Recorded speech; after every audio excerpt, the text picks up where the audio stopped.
Hi, folks, and welcome to a More Civilized Age. This is our November show, and we are going to talk about the fandom. Now, I brought on two people who I'm just so happy to have here discussing it. First off, folks, you probably know Luke from the Scoundrels Cantina. They have a huge YouTube channel.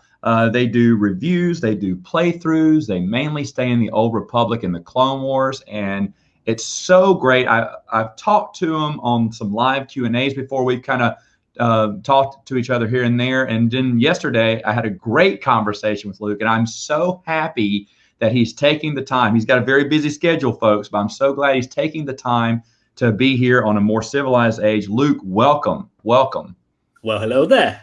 I'm glad to be here, mate, and we'll do this anytime as far as I'm concerned. I love this, honestly. That is awesome, and I'm so happy to have you. The other guest that I have is the vice president. Usually I have the president on here, but I decided to, level up a little bit and get the vice president. My good friend Dylan. Dylan, welcome back. You've been on More Civilized Age before, haven't you? I don't know. I've been on so much of your stuff that I don't know which shows I've been on and which I haven't. I know. Dylan's been everywhere, and Dylan is one of, I think, very few YouTubers who have entered my domain and has set into the whole library and everything. And he came to visit, and we had a fantastic time. In fact, Dylan and Jeremy from Stupid Chainsaw Productions. We hold the record, I think, for longest continuous EU discussion. Luke, we went on a road trip to Indianapolis, Indiana, which I believe, Dylan, correct me if I'm wrong, is about 14 hours. Yeah, it was like 10. I think it was 10. Oh, 10? Okay. I didn't want to exaggerate, but 10 hours. And I swear to you, we woke up, we started talking Star Wars. And by the time we got home, breaks, lunch, gas station, we were still talking Star Wars. And by the time we got home, we were like, 30 minutes away. And I said, do you guys realize we've been talking about Star Wars and it was not boring. It was not boring. There's just so much to talk about.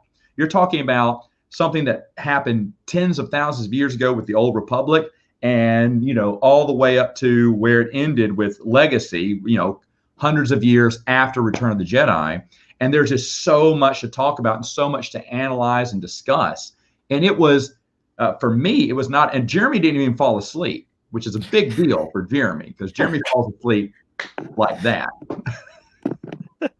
But me and Todd used to have conversations like that quite a bit for years now, actually. Yeah, and that's an awesome thing. Now, one thing I just want to mention that Brian and Ryan, who've been sharing the screen with me, both of them are extremely busy. Brian Borg, if you don't know, he basically doubles as Batman. I think he dresses up in tights and fights crime at night. Is that correct, Dylan? I can neither confirm nor deny. Okay. But he's working a lot with his other job, and he puts a lot of effort into the Twin Sons Foundation. Ryan, I'm just getting tired of the guy. I'm just kidding. I love the guy, and he was just so busy, and I keep picking on him for his subscriber count keeps going up. But in honor of Ryan, there you go. So if we miss Ryan, I got my RK Outpost on, so I'll try to be Ryan for just a second here. Hold on. Pretend I have more muscles, okay? Hold on. Ryan's probably thinking. You're actually supposed to have a bookshelf behind you. Right? I need a bookshelf behind me that's not in chronological order, which bothers me at times. Mm-hmm. And then I want to go, are you as angry as I am? Are you? Because this has got to bleep and stop. It's just bleeping off. Stop. Whatever he's talking about. At the end of every video, it's fuck Naughty Dog. It's always that. Yeah. In the videos, and I love Ryan, obviously. Does he? I know his bookshelf in the back of his videos. Is that his actual bookshelf? Because it only has a few books on it. It is his actual bookshelf. I don't know if it has all his books on it, but it has a lot of them. So yeah, but I thought it was just a small bit for decoration. I didn't know he actually kept his books in that order. No, he keeps them out of order on purpose, I think, just to tick me off. I'm kidding. You should see my one. I have almost none. I literally only have 2 EU books. It's three. The Obi-Wan backstory ones, like Apprentice with Xanatos, and I bought them actually my dad bought it for me like 15 years ago. He went to when we used to live in Australia. He bought it at a, what do you call it, like Sunday, what's it? Market, yeah. Okay.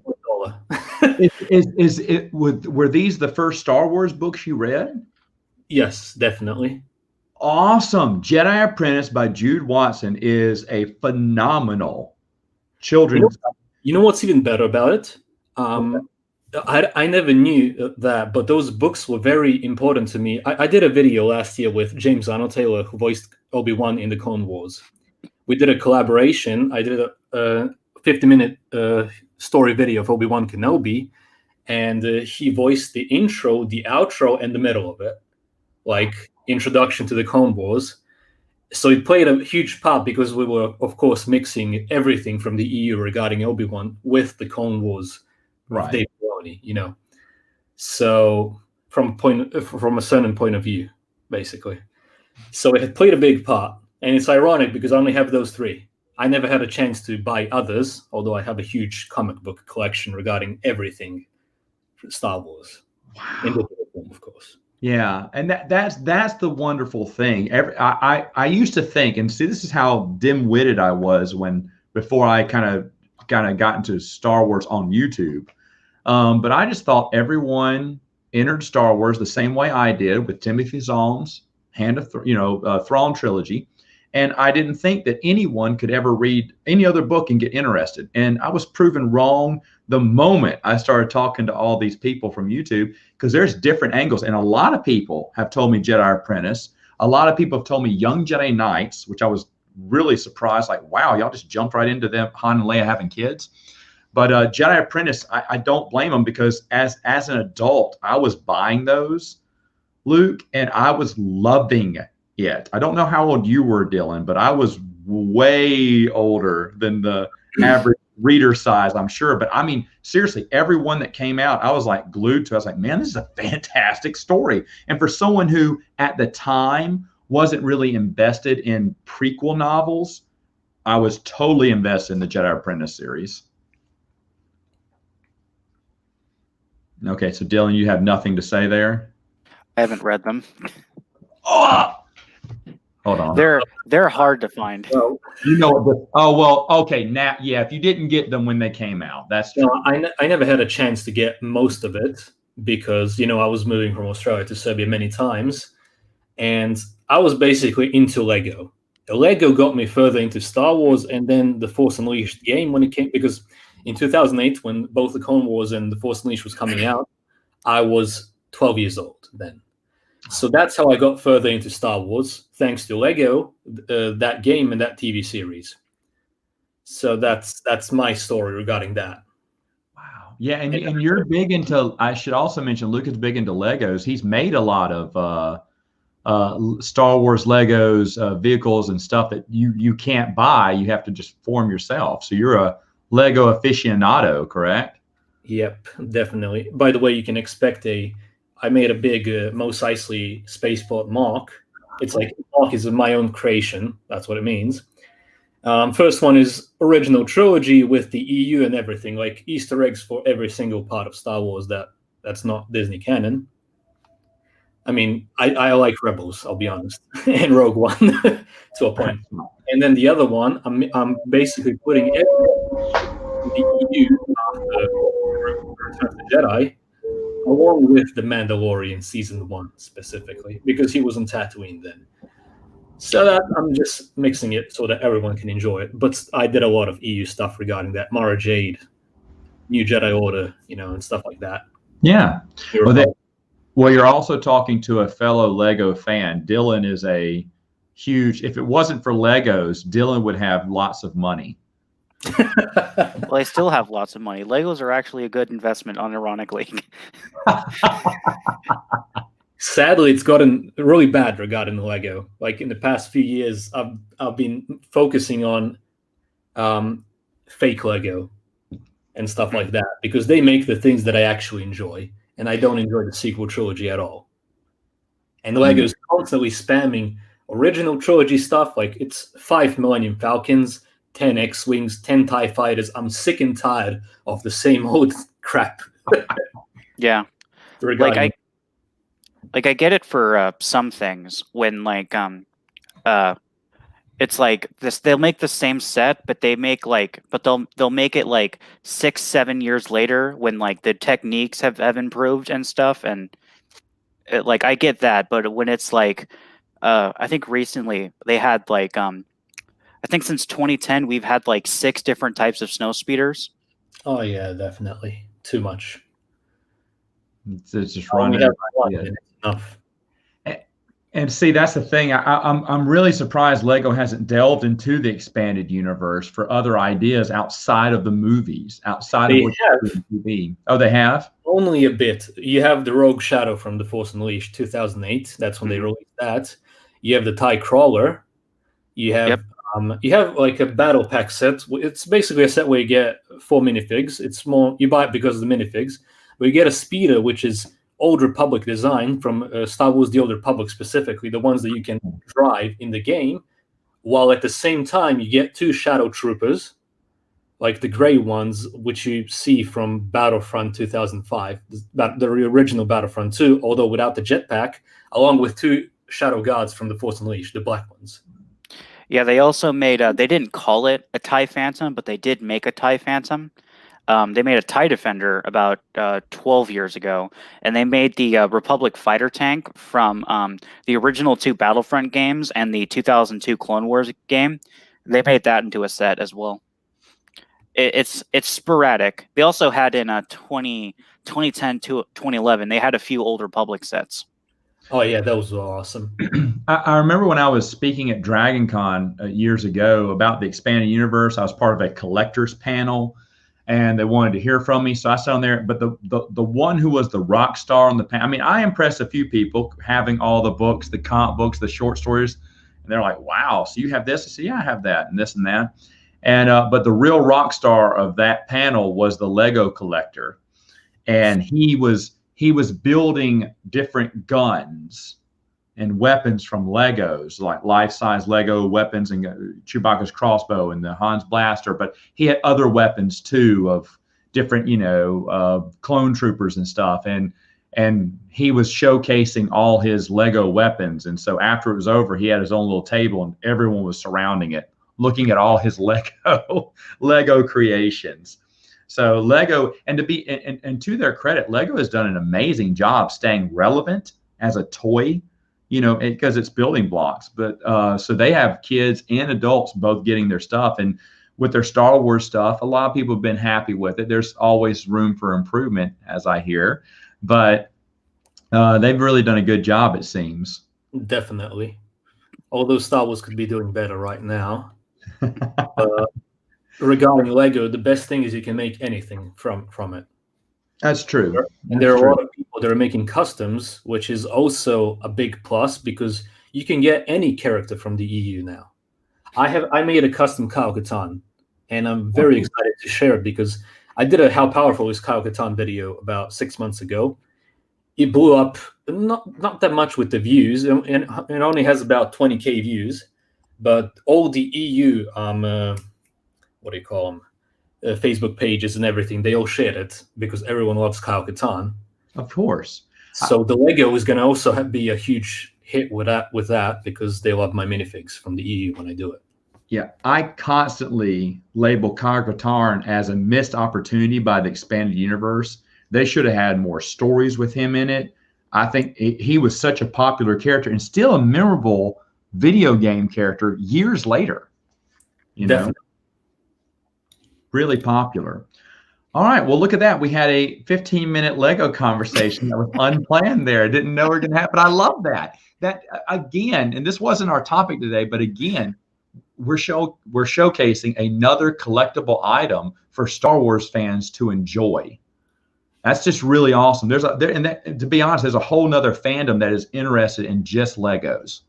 And I mean, my nephews love the Lego Star Wars game, which I've seen them play a little bit. It's fun. It's fun. They have little jokes in there and everything. They bought the original trilogy. Okay. I was about to ask which one. There's like 7 at this point. Yeah, I know, for real. But it was the original trilogy one. They came out one after the other, and they had just gotten Return of the Jedi, but they popped in the other ones to show me. And they got the jokes in there and the little, the how you play it simple. But I was like, that's really, it's really entertaining. I didn't know all that because obviously the Legos I'm not into. I have another friend of mine. I would love for him to come on the channel sometime. But he has all of the original Kenner toys in the package. Oh, damn. I mean, it's got to be one of the most amazing collections I've ever heard of. And he will also talk about expanded universe vehicles that were never mentioned, or other things that were never mentioned in the movies. But, Kenner just created them just to have extra toys, and how some of these vehicles made it into various stories within the EU because people used to play with them. And I said, we never saw this anywhere. Well, let me put it in my book, or let me put it in a comp book. One, and he even told me this years ago, the Imperial Troop Transport came with a little comic book to tell you about it, which is EU, which of course I had to buy the moment he told me about it. I was like, that's incredible. So, and then I think just recently this year, Chris Nelson, who a lot of people know, he actually showed me where Hasbro years ago, just a few years before the Disney buyout, they came out with a Millennium Falcon toy for their Hasbro Star Wars Heroes line, and it had a little adventure book about Chewbacca and Han going to the Green Planet and running away from stormtroopers, and then the Green Planet was full of Wookiees who saved the day. And it's just a little, but it's expanded universe. So I was like, shut up, I have to get this. So, I mean, it's just great. That's one thing. That the Star Wars universe is so vast and expansive that you can enjoy any era, you can enjoy any type of hobby you want with it. You don't have to love it all. You don't have to love it all. Of course not. But you can still be a fan. And that is our topic. There's my transition. That is our topic. We're going to talk about the fandom. This is one I've been wanting to talk about, but to be honest, I wanted to get these guys on here from Scandalous Cantina, and I'm so happy y'all could join us for this topic because, like I said in my Halloween, Yub Nubs Halloween special, which was kind of short, but it wasn't. We had a little bit of funny at the beginning, and then I wanted to talk about a subject because I read an article. I think it was CBR. I can't remember online, that was talking about how the expanded universe fans need to stop. They need to stop. And it basically was just like they're so toxic. And the only thing I could read from this is we're so toxic because we won't stop loving the expanded universe. Dylan, did you see this article? No. Okay, well, it was basically saying these people just won't let go of something that's gone now. And almost like you need to love the new stuff now, quit being toxic and whining about your old stuff. And I was like, dude, you are so far off the mark that it's embarrassing. Now, there is negative stuff in the fandom, and we can address that now. We can address the negativity in the fandom, but I also want to address the positivity in the fandom that we see and how I think the media's got it a little off. Now, in any fandom, there's going to be negative people, right? People are just angry, people who are just mean and ugly, and we each have our names for them. Yeah. So yeah. I'm going to go ahead and let Luke start off and talk a little bit about him and what we don't appreciate from these type fans. So go ahead, Luke. Regarding those types of fans, I'm just going to say they call themselves Fantifa in short, which says a lot about them and about their mindset regarding that stuff. They're basically acting like you're either with me or you're against me. You're not allowed to disagree with anything that they agree with or something like that, because there is no more agree to disagree with them. It's literally, I'm actually expecting them, their entire group, that as soon as they disagree on a single small unimportant thing, they're going to go to war with each other. So both me, Matt, Brian Borg, Ryan Kinnell, Jeremy from Geeks and Gamers, we have all gone through it, but they're not important enough to even mention their names. So screw them. That's all I can say. And me and Matt, we've actually seen some of their posts yesterday. It's constant hate. It's basically like Star Wars fans have mental illness. Every Star Wars video that is ever released on YouTube is bullshit. It's all crap right now. Yet he releases also Star Wars videos, which is ironic. There's a bitterness in there toward other fans.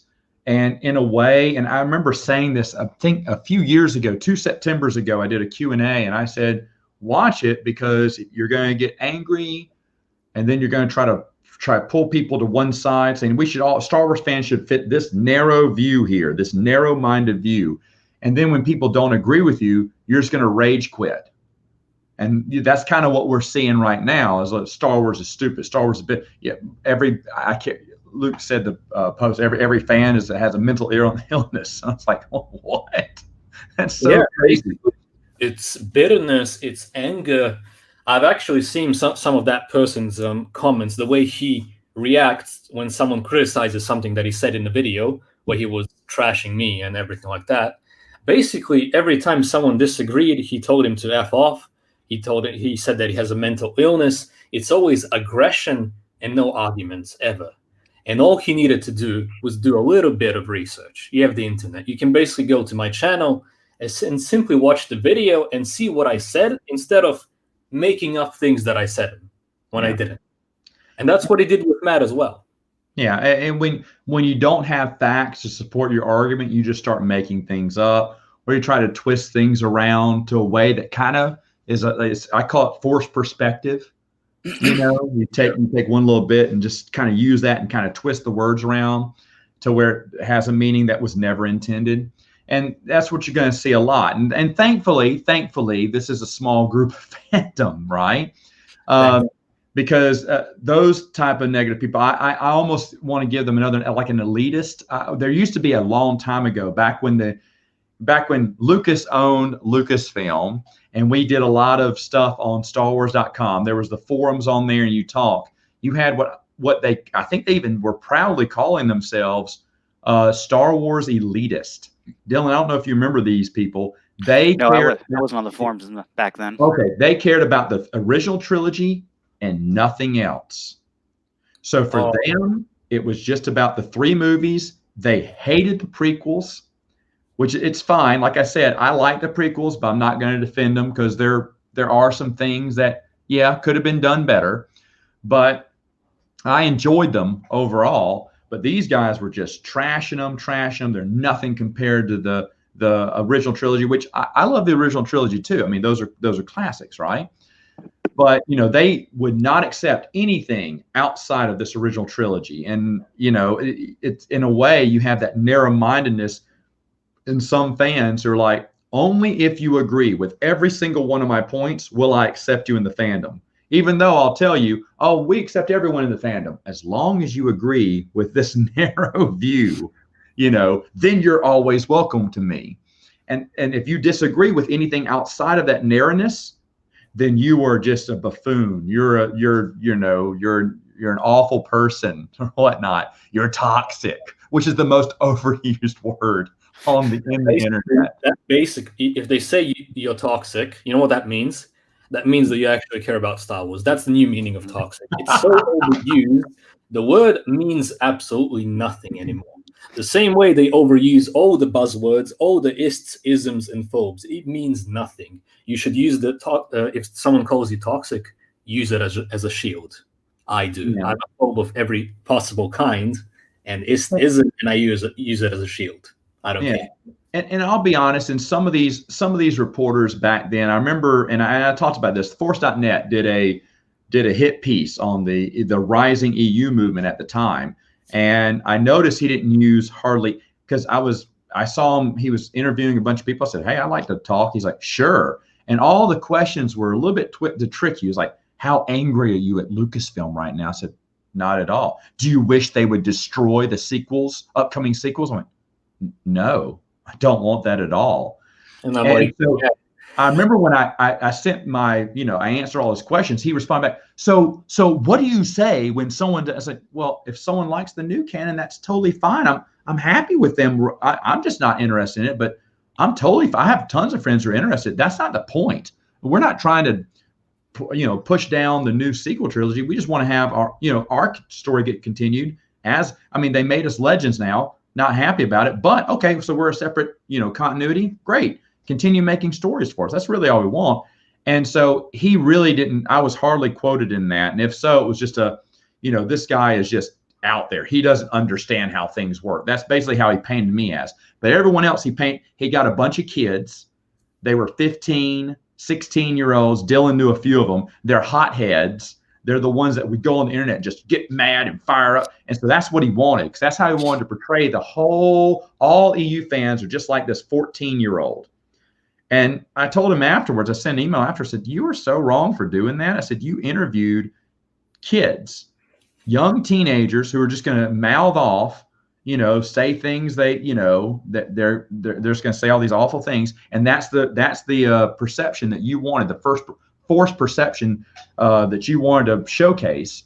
And I said, that's just not representative of the whole. I said, you can look at anyone, you can talk to anyone. You talked to me, and you were surprised that my answers weren't angry, And Yeah. if there is a chance that they may have talked to one of those fans. I had someone on my channel brush up against one of those fans. They didn't know that because they looked at their channel and said, oh, they claim to be Star Wars fans. Hi. And they said, hi, how are you? I was like, hi, yeah. And they said, what all do you watch? And he's like, well, I like Matt Wilkins. I like, and they're terrible. Those are terrible people. You shouldn't like them. You shouldn't do this. You shouldn't hang out with these. He's like, what? And he called them a bunch of narcissists to me. He's like, they're just a bunch of narcissists. All they care about, and it's a great name. I told him that was a great name. And he said, all they care about is what they want to tell you what to do, you how to think. They give you orders. If you do not agree with them, then you're cast out. Now, to prove a point here, I am obviously 50-50 on Clone Wars. Luke really likes Clone Wars. Luke admitted on my channel that he loved Rebels, something you shouldn't do on I'm kidding. I don't care. I don't watch the new canon, but I am perfectly okay. And I've said this a million times. I'm perfectly okay with someone else. Sometimes people will, when I talk to them for the first time, say, no, Matt, don't get mad, but I really I like some of the new canon. I was like, why would I get mad at that? I'm fine with that. And so that he likes Rebels, and he likes Clone Wars, and he likes Rogue One. I hear Rogue One is the best of the new movies. That's definitely true. You know why? Because it doesn't disrespect the original trilogy or the prequels as much as everything else does. Actually, when I watched it, I felt that it did it justice. It made the story even more important. And why I liked it was it didn't screw up my EU, if you understand what I mean. Like, it could be a possibility that Kyle Katarn stole a part of the planet. And, okay. It didn't screw with that, and that's why I accepted it. And again, Luke is like my good friend Joe Bongiorno, who does, at times when he can, mix the canon. And you're in a recent video you had about who was it? Darth Plagueis. Yeah. You actually mentioned, here's why I do it, and here's why it works for me.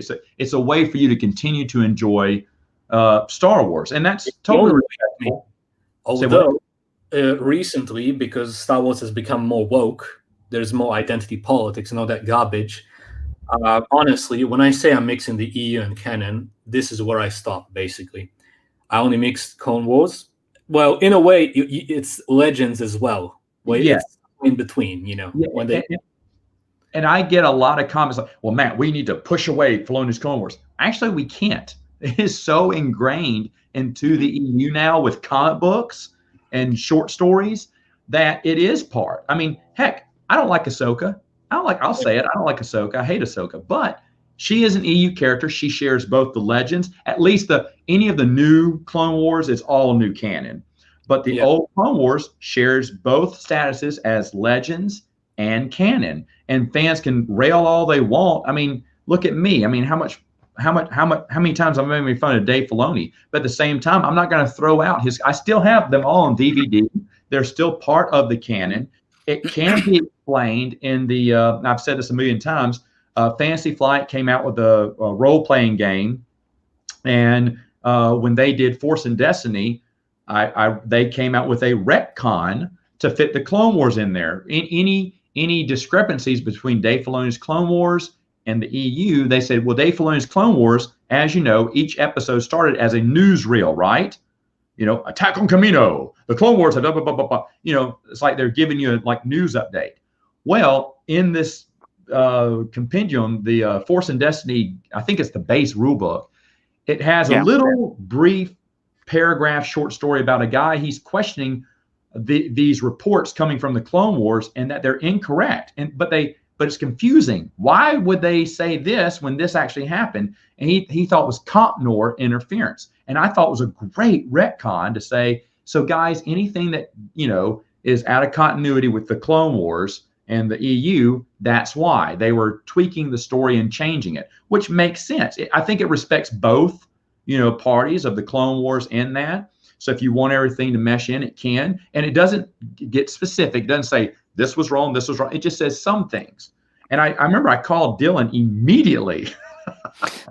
I said, hey, and I don't remember. I read it off to you. I said, what does that sound like to you? And I had to check with everyone before I came to because that was a conclusion. And then at Gen Con, Dylan, were you with me or was Jeremy with me? It was Jeremy when you talked to the Fantasy That's right. Flight guy. You were watching the X-Wing demos, nerd. Anyway, well, I went to Fantasy Flight and I asked them, I said, hey, does this mean this? And all they would say is, that's a very good interpretation of it. I went, well, yes or no. That's a very good, because they didn't have authority from Lucasfilm to change or retcon that. But and they wouldn't even tell me who wrote it, so I could talk to them. They were very coy with it, but it was like they were agreeing, and so it was a great retcon for it. But the thing is, though, there's so many people who absolutely just despise Filoni's Clone Wars. Now, I'll be honest, Luke, have you watched Tartakovsky's Clone Wars series? Your Talks. Is that what you asked? I didn't hear you very well. Oh no, that's right. Jindy Tartakovsky's Clone Wars. Yeah, I do it as well. I'm all for it. I don't. Yeah. The only problem that I see with not with it. It's not specifically a problem. It's more like if you've seen the final season of season 7 of Clone Wars, and the ending of the episode 2 of Tartakovsky's Clone Wars, it can't mesh in a way. Only the end where Coruscant is attacked. Okay, so that was in the new season, right? In the new season, they're basically Ahsoka's back and whatnot. I don't know if you've seen probably until season 6, right? Yeah, I've seen only up to season 6. So season 7, they connect it to the movies. Yeah, basically at the same time when the final 2 episodes happen at the same time as Revenge of the Sith. Okay. With Ahsoka, Mandalore, and Maul. Yeah, and again, that's in a world where Tartakovsky's series never existed. So in the new canon, it wouldn't be a conflict. But in the old canon, Legends, season 7 is not part of Legends anymore. Yeah. They kind of split off, and it's solely in the new canon. And for that, that wouldn't be a conflict for me. The Legends universe. It's like there's very few stories that share a foothold in Legends and EU. And Dylan, you can correct me if I'm wrong here, but there's the Darth Maul comic book. What's it called? Son of Dathomir. Son of Dathomir, yeah. That one shares both canons, correct? Yeah, and I believe the novelizations of the prequels are also dual canon for some reason. No, because what's her name from Lucasfilm told me they are not canon. They're not? The prequel novels are not canon, she said. They have the new timeline in them. Kimberly Hubble? Really? Yeah. What was her name? Kimberly Huddle, who's in charge of the books? Jennifer Heddle. Jennifer Heddle, thank you. Jennifer Heddle told me a long time ago that they weren't. Because this is back when she hadn't learned her lesson not to talk to EU fans because they're very knowledgeable. But she needs to tell Del Rey because they keep putting the new timeline in them. That's funny. That's funny. I mean, that's because at first she said no, they're not. Because I was like, well, it has all these EU, because especially the third one has some EU references. But anyway, the other one that's kind of both is a Star Wars Insider story. I think it's called Blade Squadron. I'll have to look it up again. But part one came out as Legends, and part two the next month, when they made the announcement between that month, they said, "Hey, this is now a canon story," and that was the last new story I got because it started as Legends, so I went ahead and finished it. Because it doesn't, Blade Squadron impacts nothing in the timeline, absolutely nothing. Just talks about a different squadron of, I believe they're TIE fighter, X-wing people from the Rebellion. But that's another one that shares both a foothold in Legends and in the new canon. But other than that, though, like I said, the point I was getting at, long point I was getting at here, is that Luke can like that stuff, and that's totally fine. I'm totally fine with that.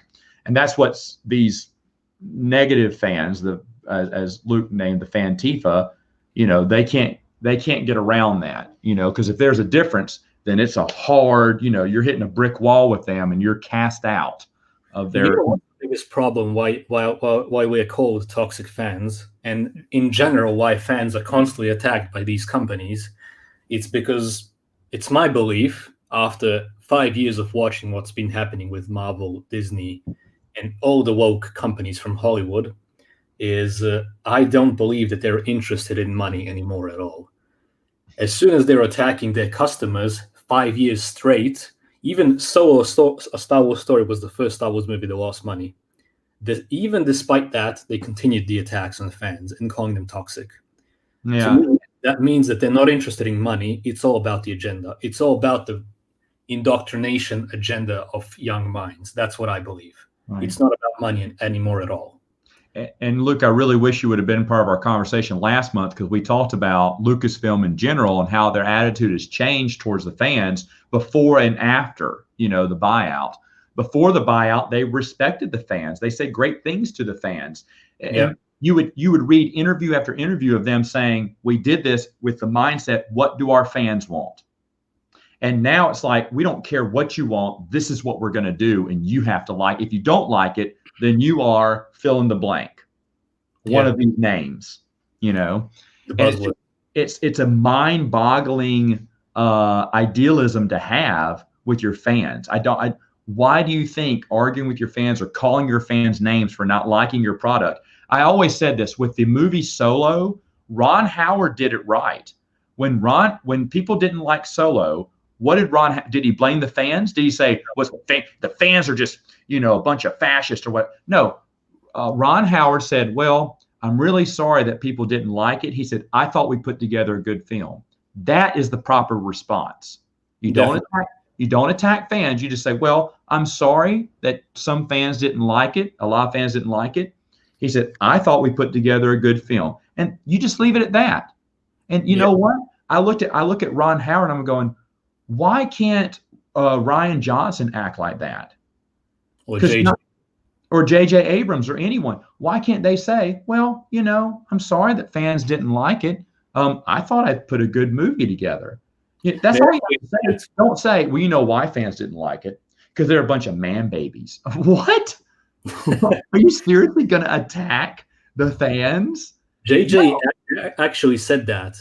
When they came out, at first he was like, you're intimidated by women. You're all sexists and racists. And that just proves that they had the agenda in it. If that's an argument why you didn't like a movie, that means that their mindset was pushing an agenda. And when Rise of Skywalker was coming out, then he was apologizing. We couldn't have done this without the fans in order to, drive. Well, now it's all, like Kathleen Kennedy denied that the expanded universe even existed at one time. And then when she saw a billboard in her front yard of her office for 6.5 months.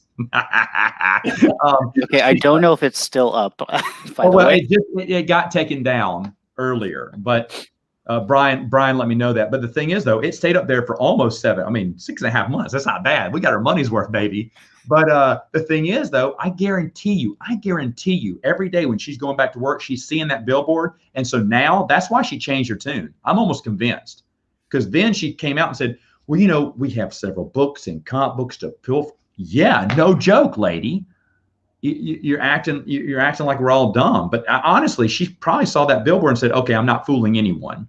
And the thing is, though, it's always, now they're doing fan service. They always like to talk about George Lucas and how this was an idea by George. So if you love George, you better like our idea. Okay, now you're trying to pander to fan because your movies aren't doing very well, and everything's kind of going downhill. And by the way, as for me, and I'm sure you two as well, no one wants Star Wars to die. We just want them to right the ship. No one's saying, I wish Lucasfilm would crash and burn. No, because then we don't get any Star Wars. They need to change their attitude toward fans and be sincere. Like, I think Ron Howard, very sincere. I loved his answer. I think there's I don't know about Luke, but I know, Matt, you and me are big sports fans. And I think there's like there's a very good lesson about kind of we can use from sports with Star Wars that can kind of on criticism.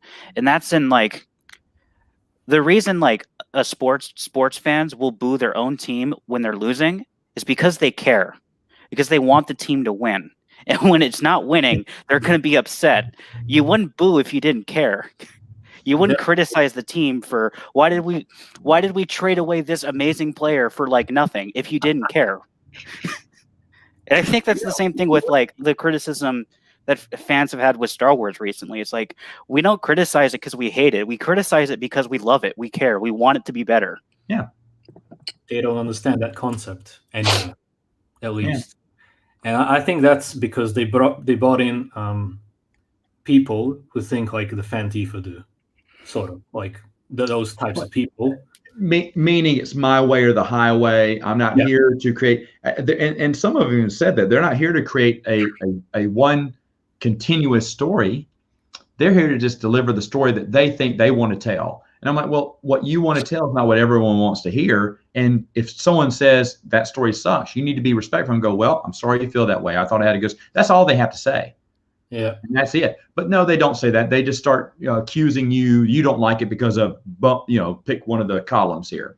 But anyway, done talking about negativity. I always want to end on positivity here. And that's the thing. The other big misconception is that these Star Wars fans are just so toxic. How many times have you heard Star Wars fans, most toxic fans of all fandom and stuff? I'm like, really? Because I know my channel. And my channel is a blip compared to Scouter Scantina, but I know that on my channel, most of the time, I've seen people, when they have disagreements about a book I review or a comic book I review, people will like it or dislike it. I've even come out with I've hurled some grenades out there, right? I'm the guy who is tearing down one of the most popular books in the EU. So popular that we had to do a More Civilized Age where two people teamed up against me and everyone cheered them on in the arena as they, hacked me to pieces over saying, this is a great book. And they didn't win is the thing. Just wait till you have the Karen Travis debate. I think iJedi was my biggest grenade I ever threw at my viewers. But the thing is, though, deep down inside, I'm fine that people disagree. And I saw some lighthearted comments. I really and overall, and I told Dylan this too. I've seen some just nice understanding because I'm not, and Luke knows this. As far as the Clone Wars, I felt it was too much in so little a time that they crammed in there, and not all of it was quality. Some was like you got the comic books, Luke. I think the comic books, some of those Republic comic books, were really solid. I would even argue that the comic books of the Clone Wars were better than the books. Mm-hmm. A lot of the novels weren't as good. But and I'm not a Karen Travis fan. A lot of people are. They love those Republic Commando series. There's some good stuff in there, but overall, and just the way she acted toward fans, obviously not a big fan. But at the same time, I'm totally fine with people having a different opinion. And whether I don't something and they do, that's interesting. I want to hear those other viewpoints. I definitely do. And overall, and we talked about this right before we went live, we did this recording, but it's okay to have a different perspective on things, and we can't argue preference, right? Opinion. We We can can. offer, yeah, because I there's. mean, take a look. I started a channel mixing two canons in a way, and I can't believe that I got past 10,000 subs. So that, and the whole point of it is love it in the way you love it. Yeah, that's the whole point. Because for me, I can't enjoy it any other way. I only mix Rebels, Clone Wars, Rogue One, and some comics. And that's about it. When I say EU plus canon, I've stopped. I don't enjoy canon anymore at all. I don't care about it. But it's the only way to enjoy it for me. So that's the whole point. Everyone can do it the way they enjoy it, and I'm thankful that a lot of people enjoy it that way. That's well said. Yeah. It shows you're very open and accepting to any fan. I guarantee you get on Scandals Cantina and you say, well, not really a Clone Wars fan. I really like the sequel trilogy. Okay. No problem. That's fine. What problem regarding usually, I'm not going to generalize. You can find good people everywhere and bad people. Yeah. That's given. But the thing is, usually with sequel trilogy fans, I've noticed that I don't have a Star Wars conversation. It's usually about politics. They're not Star Wars. It's not an argument about Star. It's when you fight against prequel haters, for example, you're talking about Star Wars still, and there are fans that actually love Star Wars. These people, most of the time, unless they're children, which I'm not even going to argue, then let them love what they want to love. It's not a conversation about Star Wars. It's about you hate women. It's always that. Yeah, it boils down to that. I get it all the time. Yeah, but Dylan has been to several celebrations. He's set up the Twin Suns Foundation, which, as you know, is primarily EU, expanded universe. And Dylan, what have you experienced? I know we've done some more. You have been on More Civilized Age when we did a celebration breakdown. That's right. Yeah. Okay. You've been on those. Okay. So we did celebration breakdowns, but go ahead and just kind of capsize because I mean, we're not hiding the fact that we're EU fans at that celebration. So how have fans or have other Star Wars fans treated you, and how have those conversations gone at celebration? They go pretty good, actually. Nowadays, because it's more of our mantra, at least in the most recent celebration, we would talk about the charity work we've done, because we've done more of it since the first time we went to celebration as Twin Suns. But even when conversations about the EU would come up, and we would have even though we're having conversation, we would have books on the table from people who have donated them, or we actually had the new covers of the Thrawn trilogy on the table as well as display. We had so many people who would come up and oh, I remember those books, and we'd had conversations about them. But I mean, of all the negativity in the fandom, you didn't really see it at celebration. Everyone was just there to as the name said, to celebrate Star Wars.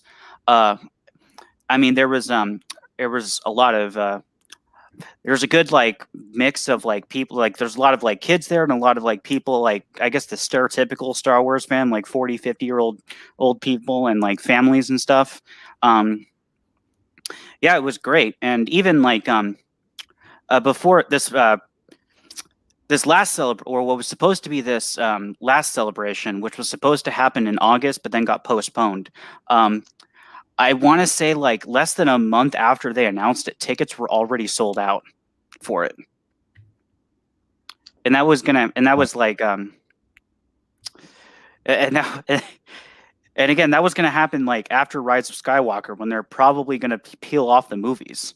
I think the biggest thing that they had going to look forward to was High Republic and The Mandalorian. Because Clone War, yeah. Because TCW season 7 would be done by then, and people were still wanting to come out to celebration. Well, it's Star Wars, and you don't stop loving it despite everything that's happened. And also, I'm not a fan of Mandalorian. I don't really like The Mandalorian. I enjoyed it for what it is. I think that it can easily mix with EU. after the Return of the Jedi because it's such a small story, at least most of it. But it's just meh, nothing special. Honestly, if you want to see better Mandalorian stuff overall, Clone Wars has much more better Mandalorian stories. This is just meh. It's just the guy has this child, is going another bounty hunting mission, another filler. Basically, 8 episodes. You have 2 episodes that follow the story, the first one and the last one, and everything in between is a filler. Yeah, that's how sadly a lot of TV shows go. I know Ryan Kennel is a huge Baby Yoda fan. Is he? Oh yes. I actually had my aunt and uncle, because they had Disney Plus. They showed me the whole Mandalorian. I remember thinking, wow, there's a lot of episodes where he teams up with someone and that guy betrays him by the end. Yeah. Or that group betrays him. Well, I think there's like 2 episodes where that doesn't happen. And for the Mandalorian, there's a lot of people a lot of my friends who tell me they absolutely love it, and that's good for them. I'm glad. I know Jon Favreau, he knows about EU fans, and he's trying to pull them in, because this is the thing. Jon Favreau does know that there is a base of fans, rabid fans, who would love to see stuff. But it's a confusion on what it is we're actually looking at. What we're looking at here, because for him, he is thinking that, if I put more EU stuff in there, they will watch it. And when in reality, it's no, we want for me at least, I want our own story. And I think that would be tempting for anyone to do, is like, hey, can I do a story outside of the canon? Because you can actually go in a different direction. You don't have to worry about new movies messing it up. Because to be honest, the Legends universe ain't getting new movies or TV shows. So it's weird, but in a way, now you have more freedom because you don't have to worry about a movie or TV show contradicting you.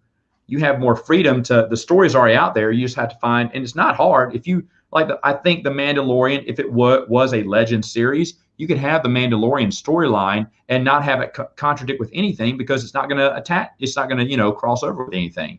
And if you do cross over with it, you just make sure it's true to the content previously established, which I think would be easy to do.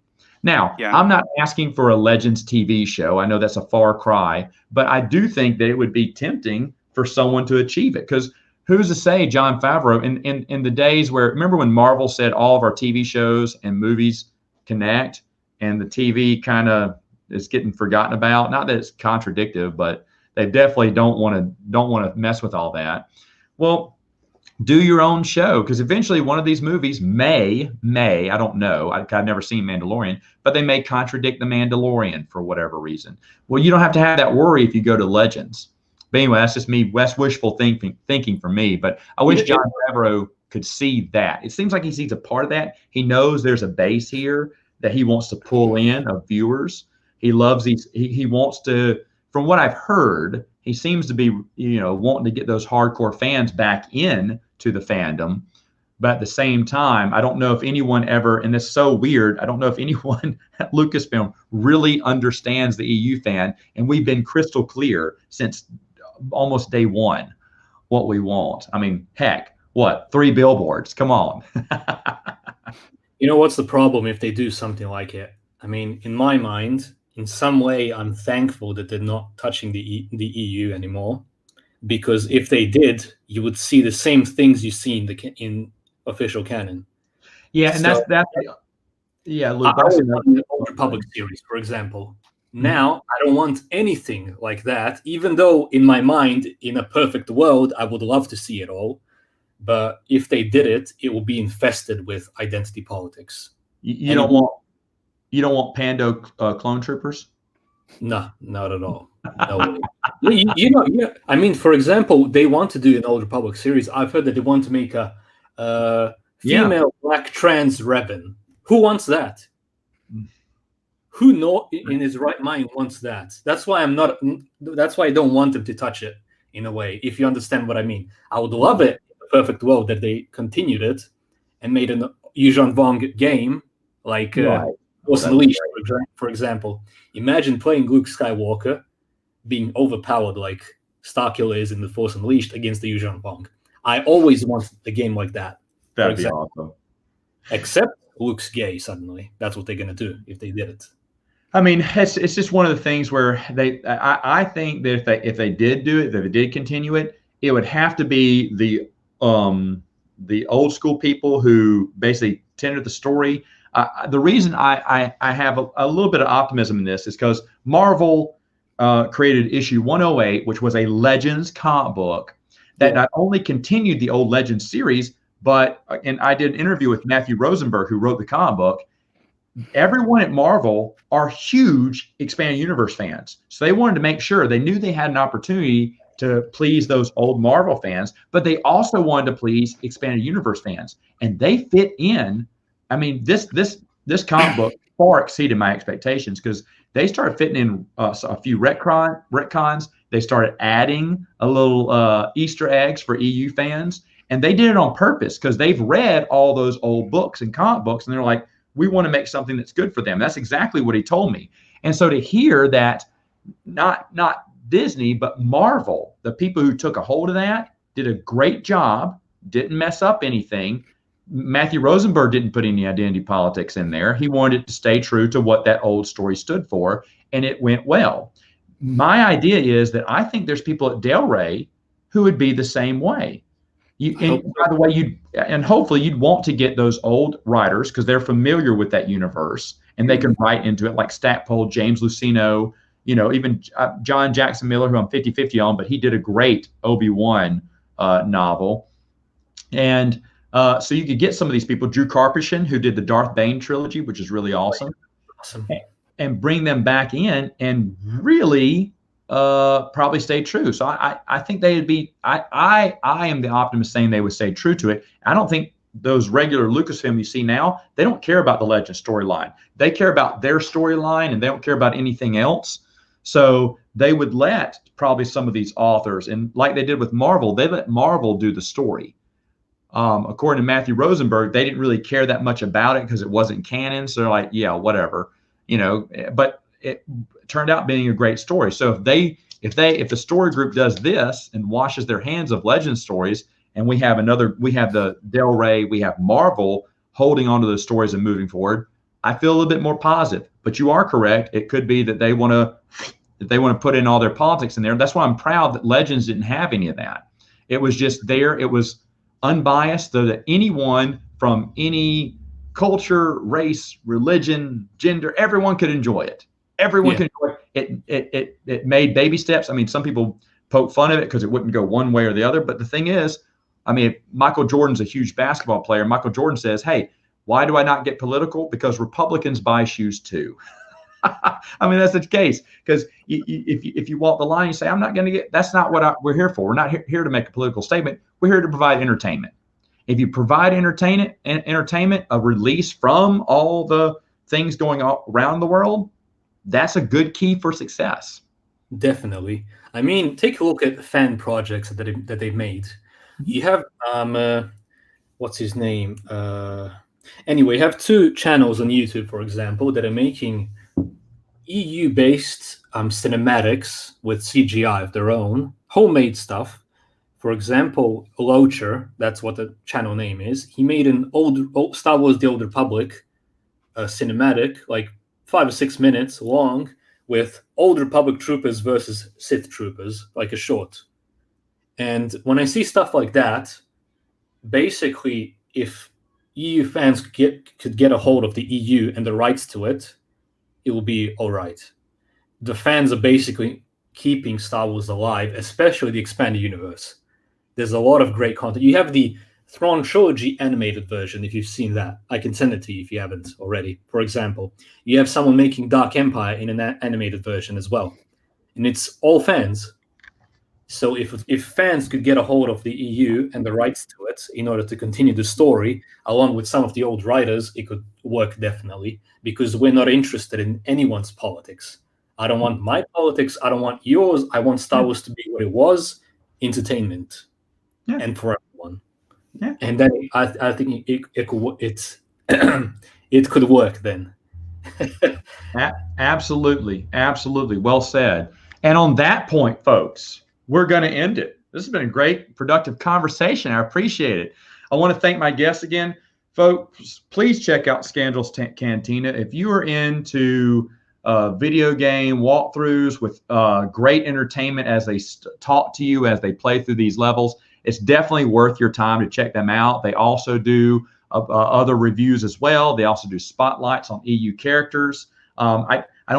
I feel kind of stupid advertising them because they're way more popular than me, but you definitely want to check out Luke and Todd there. And next time, Luke, we'll have to get both of y'all on here. You know what? You can also come to our channel so we can advertise you.